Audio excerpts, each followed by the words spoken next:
I woke to the pursuit of truth. I was just thinking about what I was going to talk about, and it came into my mind these words about life being spectacular. Our existence, our one existence, is truly spectacular. And then, but what I was thinking of is that how it can so easily be changed in a moment by an incident, by something happened, by somebody else making a decision, and then your life is no longer spectacular, and it's this terrible thing that, and you're striving to get back to that spectacular life. And I was watching the Sky News coverage, continuous coverage of Israel-Hamas war, which I've covered many times.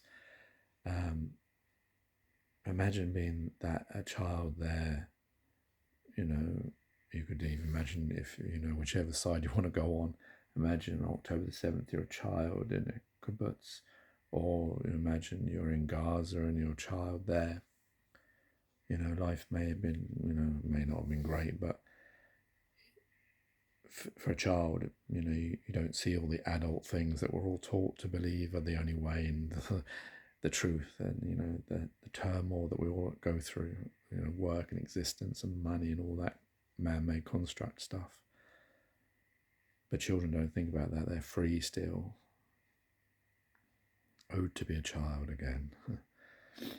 And imagine that because of someone else, because of some other incident taking place, then suddenly you're without, or your life is no longer the same. I know I've written many poems or spoken on here about life is so fragile. Not life, I suppose, per se. The enjoyment of it is so fragile because it ebbs and flows like the waves. And so much of it is in the hands of others.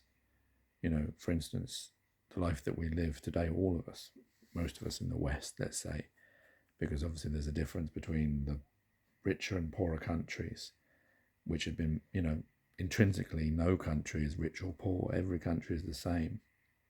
We all have enough people and resources. It's just the infrastructure and the money system and all the man-made constructs that keep us into these, different values of each other, but we're actually all the same intrinsically. We're all on this place together for whatever reason.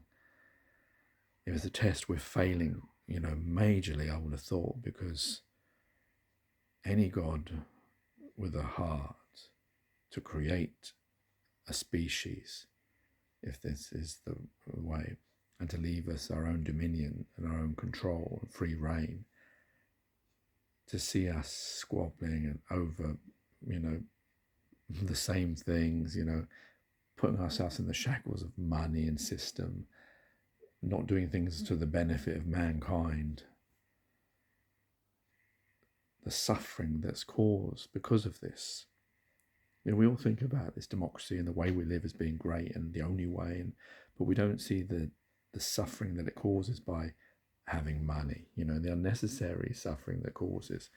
Because we're all free. We could do whatever we wanted to do. We could have whatever system we want for each other if we saw each other intrinsically the truth that we're all human beings, we're all one species. And yet we don't do that. We cut each other up. We put each other in different boxes. We fight with each other. We live whole lives, differentiating from each other based on these man-made constructs, all these, arbitrary things that got nothing to do with our intrinsic nature of being one species, human beings. But yeah, I was talking about life being fragile and spectacular and how it can all change. I feel that at the moment, obviously, because of what I'm going through. Still looking for work. It's not easy. And obviously with Alina, with autism at school, that we're going up and down over that. Whether they wanted to go to special school or stay there, it's all. But yeah. But this is the life we all choose, isn't it? But it's just a lot of times, if I struggle to sleep, I'm getting better. At least I can laugh now and try to enjoy, but just it takes me a long time to get to sleep because I'm just contemplating all these things, dreams that I'm having of moments. But yeah, it's just, I don't know really what I'm trying to talk about in this pursuit of truth, but the same thing I guess I go on about all the time. The world that we live in, and hoping that, and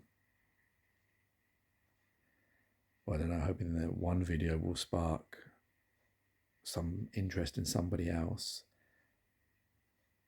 so that we can, well, maybe we all already understand that the world we live in is not fair. We often have that maxim, isn't it? Life isn't fair.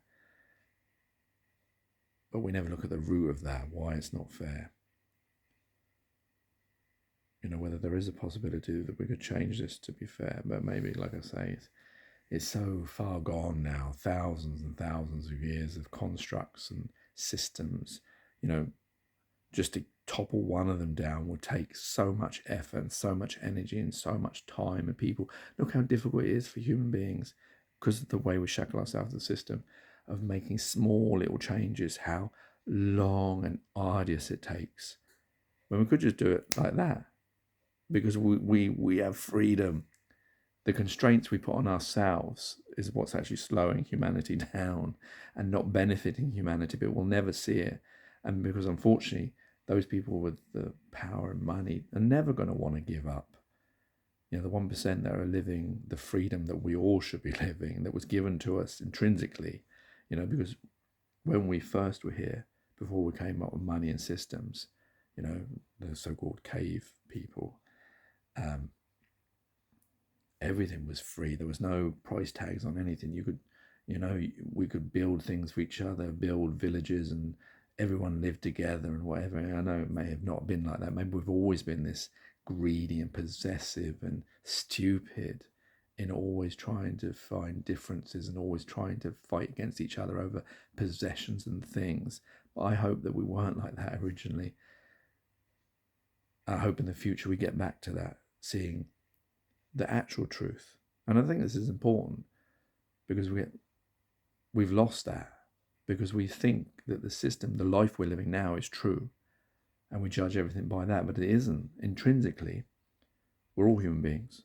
We all found ourselves in this place that we've named the earth, and everything on it, including ourselves and animals and everything, is nobody's possession, is nobody's thing. We all should be harmoniously living together. Until we find that way, we're failing. Until the system that we come up with doesn't benefit that ideology, we're failing. And that's what's going to lead to all these unnecessary shackles, the unnecessary cost living crisis for the Westerners, or poverty and death, early deaths and diseases for those poorer countries.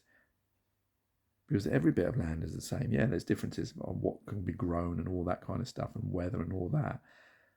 But there's enough terrain for all humans to live, and there's enough materials for all humans to live in the best standard that everyone possibly could. There's enough medicines, there's enough energy and mind power to create all of this. We don't need to be looking out into the stars to do that. We need to do it here first. Anyway, I don't think I'm going to make many more of these now. I think I've said this over nearly 700 videos. Maybe we'll stop at 700. I think I've said the same thing over and over again. I don't think I need to keep saying it. Hopefully someone will step all over this and make more of it. Take care, take it easy, God bless, and peace.